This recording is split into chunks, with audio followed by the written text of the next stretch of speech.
On your side, this is News 12 First at 5. A big piece of the puzzle uncovered after an Aiken County couple found dead in their home. Today, investigators find the missing car. And we're learning more about the investigation, including how long they'd been dead before someone found the bodies. The coroner says it was 3 days after someone shot and killed Sandy and Baker Cochran and their dog, leaving plenty of time for their killer to get away. Good evening, I'm Richard Rogers. And I'm Christy Etheridge. Just within the last 2 hours, we've learned that car was found abandoned around noon, still here in Aiken County. The sheriff's office hopes it leads them to the killer.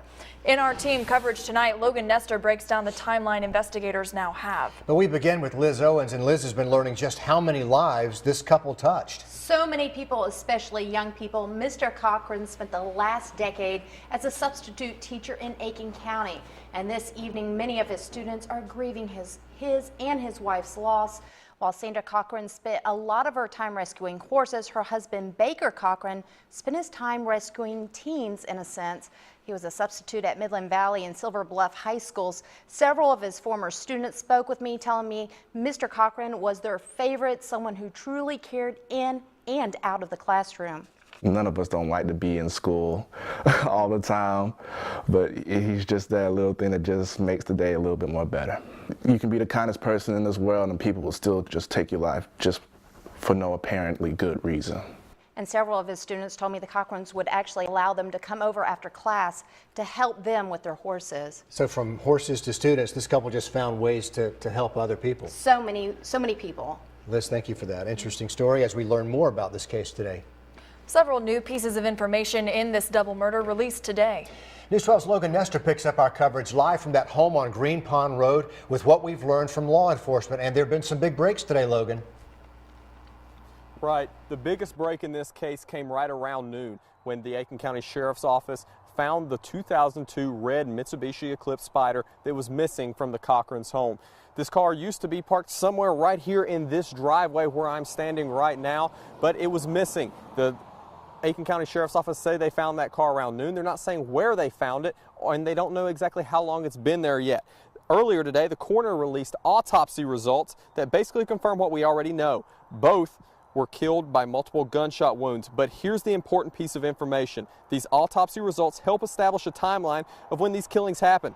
The coroner says the Cochrans had been dead for at least 72 hours when they were found on Tuesday afternoon, meaning the murders happened either late Friday or early Saturday.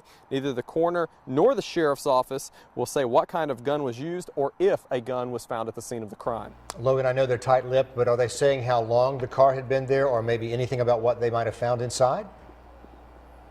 They say that they're still analyzing the evidence that was found in that car, and part of that evidence is seeing how long the car has been there. They're not releasing that information yet, but they say they are working on it, and it is the Aiken County Sheriff's Office that's analyzing that evidence. SLED is not involved here. Aiken County Sheriff's Office, this is still very much their investigation.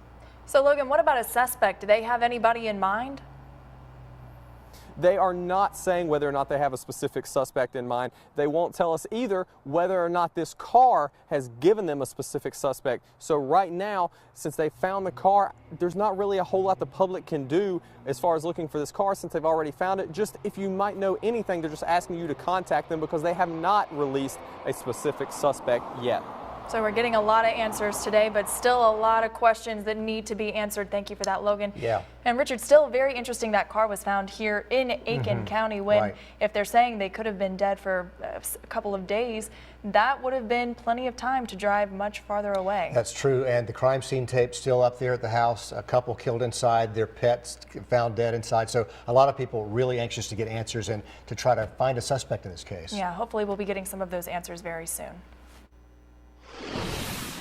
All right, weather-wise, we had a pretty nice Thursday afternoon. Lots of sunshine helped our temperatures to warm up pretty nicely. And right now, Doppler Max radar showing that we have that mainly clear sky over the CSRA. But off to the west, we do have some cloud cover that is going to be streaming in our direction, but it won't be bringing any rain chances for us. We don't have any rain for us in our forecast until the first part of next week. And temperatures are still in the mid and upper 60s and a few spots still in the 70s, 71 degrees right now for Louisville after being at a high in the lower 70s for many locations and even warmer afternoons are on the way in our area, but tonight it's going to remain fairly mild. Temperatures in the 50s by around midnight or so. With the mostly clear sky, we could see some clouds streaming on through, but again, as we head through the weekend, we're going to be dealing with possibly record-breaking heat for this part of December.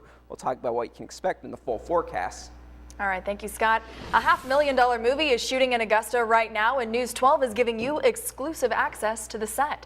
The family-friendly comedy Savannah Sunrise is about a road trip between a mom and a grandma, and it's being filmed entirely in Augusta. It's the biggest production our city has seen yet. But the best part is a huge chunk of the crew is local, and filmmakers like that. So when they come in, they say, hey, who do you have for transpo? Well, we got guys for transpo. Who do you have for hair and makeup? Well, we got some hair and makeup. Like Kayla and Dale, that's exactly what they do on this movie set. I'm helping with hair and makeup. Basically manage everything as far as cast, crew, and vehicles. And they're just a fraction of the locals working on this film. We love it. We've got over 12 locals working as crew on this film, and that doesn't even include the actors that are going to get to work as background. Like me, after signing up, signing in, and getting my hair and makeup checked early one morning, even I got to work as an extra. You ma'am, and you ma'am. The locals say they're happy to finally have a job that pays. It is very hard to find paying jobs in Augusta if you want to work on film. That's all changing as Augusta becomes a destination for film. For Taylor Hogan, it means coming home. I'm from Augusta, yes, Evans, technically. Before this movie, she had to travel to Atlanta, Charlotte, or Savannah to find work on a set. I wanted to work on movies. I just never really thought I could make it happen because I didn't really feel like moving all the way out to LA or New York. But the ripple effect of one film can lead to others, and the city of Augusta is beginning to feel the effects. We have catering that's getting paid. We have deputies almost every day that are getting paid to be on this. This hotel right here, we booked out 5 rooms in this hotel just for the set. That's not even for the people that are sleeping places. So a lot of people being brought in for this movie and included in what it takes to make it. And they'll be here filming until right up around Christmas. Yeah, they call it a clean industry because they come in, they spend their money, they build their sets, and then they leave with clean up and go, with no exactly. evidence of what they had here. But you were an extra doing what exactly? I was purely background. I had no speaking lines. I was just standing there pretending to have a coffee break with a new friend that I had made and pretended to talk. I had to learn you don't actually talk, you pretend to talk. Right. So purely background. But look for me in the movie when it comes out. It should come out about April-ish, but there will be some actresses the public will recognize. Oh, good. Actually, Okay. a couple big names that have been in several other films and TV shows. We cannot announce who it is right now because the studio has yet to announce the cast for the movie. Okay, so sure. we have to wait until they do it first. But it's going to be a good movie, and it's going to be G-rated, so the whole family can see it. Out next year. Out next year. Savannah Sunrise. That's Looks right. interesting. All right, Christy, thank you. Pictures surfacing on social media of Citadel cadets dressed in outfits that look a lot like the Ku Klux Klan used to wear, and the school is investigating. The military college's president says the cadets known to have been involved have already been suspended. He says, quoting here, preliminary reports are cadets were singing Christmas carols as part of a Ghost of Christmas Past skit. These images are not consistent with our core values of honor, duty, and respect, he says. A South Carolina sheriff's deputy expected to survive after being shot in the head in Greenville County. They were responding to a possible robbery this morning when they found a man pointing a gun at them. Police say he fired once, hitting the deputy in the head. A second deputy fired back, killing the gunman. That deputy has been placed on administrative leave while SLED investigates. The family of a North Carolina teen is mourning after he was killed by a wood chipper. It was Mason Cox's first day working for Crawford Tree Service. His grandmother says he'd been looking for work and begged his cousin to help him get the job. Cox was putting limbs into the wood chipper when the company's owner heard the machine get bogged down. Then they made the awful discovery. I can't sleep thinking about it. How could this happen to such a vibrant young gentleman? The owner of the company who discovered Cox had been killed had a heart attack. Neighbors who saw what happened say coworkers reacted very emotionally, running around, ripping off gloves and hats as if they were being chased by bees. On a lighter note, big night for college football as the Home Depot College Football Award Show gets underway on ESPN this evening. And Clemson's Dabo Swinney is honored as the Coach of the Year after leading the Tigers to an undefeated season and the #1 spot in the college football playoff polls. He'll get that award tonight at the College Football Hall of Fame. The Tigers face off against Oklahoma in that Orange Bowl, which is set for December 31st. This year's Ray Guy Award winner will be revealed in just a couple of hours during that award show as well. This is video from past award ceremonies named for the famed punter from Thompson.